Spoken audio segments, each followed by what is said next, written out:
Oke guys, kembali lagi bersama gue. Di video kali ini gue mau nge-review tentang rakitan PC gue ya. Nah, mungkin di rakitan kali ini tuh agak sedikit berbeda ya, karena di rakitan sebelumnya gue selalu menggunakan kubu biru, akan tetapi di rakitan kali ini gue menggunakan kubu merah.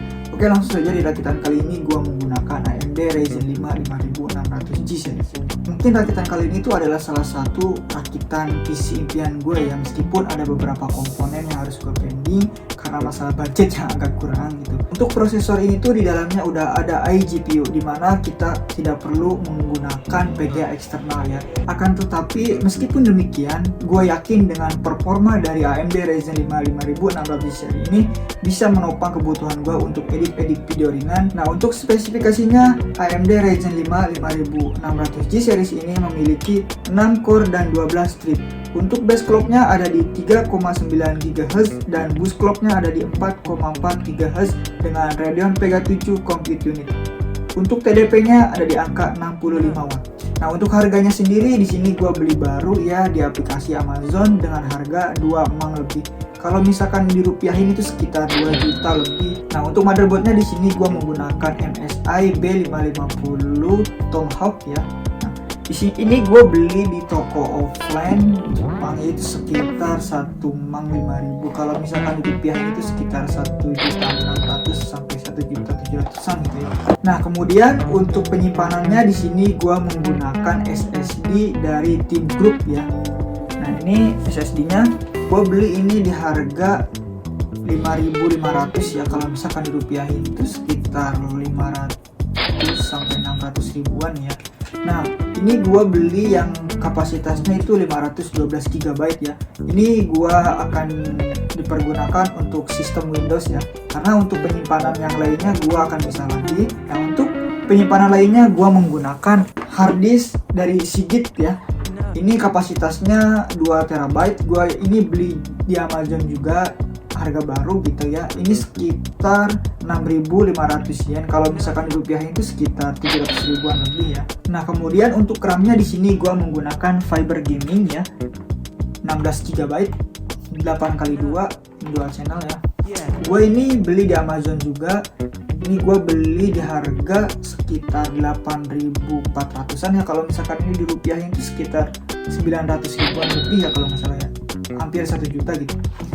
Nah, untuk spesifikasinya RAM ini tuh memiliki kecepatan hingga 3200 MHz ya. Ini udah cukup untuk menopang gitu komputer yang gua gunakan untuk edit video ringan dan juga bisa buat main game ringan juga gitu ya. Nah, kemudian untuk power supply-nya di sini gua menggunakan Thermaltake ya power supply yang sudah LCD.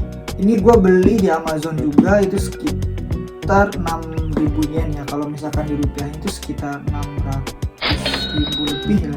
Nah, kenapa gua milih ini? Karena di sini tertulis ya di spesifikasinya gitu.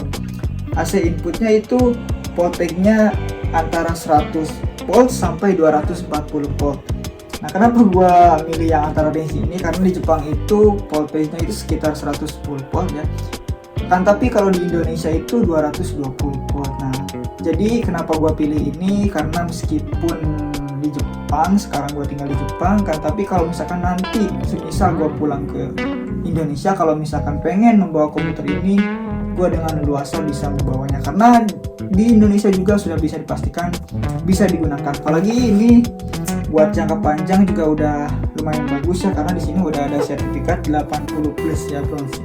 Nah, untuk komponen selanjutnya yaitu pen CPU ya. Nah, untuk pen CPU ini gua beli di toko offline juga ya. Ini gua beli di harga 4.900. Kalau misalkan dirupiahin itu sekitar 500 lebihan lah ya, seribuan gitu. Nah, kenapa gua beli yang ada yang custom ini ya? Ya sebenarnya sih pas kita beli si AMD Ryzen 5 ini udah ada paket kipasnya gitu ya di dalamnya ya. Meskipun ya basic gitu, tapi cukup untuk digunakan gitu ya. Nah, selanjutnya untuk casingnya di sini gua menggunakan Mastercool ya, yang seri Phantom Gaming gitu. Jadi ini tuh gua beli bekas ya di Hardop itu dengan harga 5.000 yen. Ya meskipun bekas tapi barangnya itu masih bagus ya, karena barang bekas di Jepang itu masih seperti baru gitu. Oke guys, mungkin segitu aja untuk video kali ini. Kurang lebihnya maaf dan salam sukses.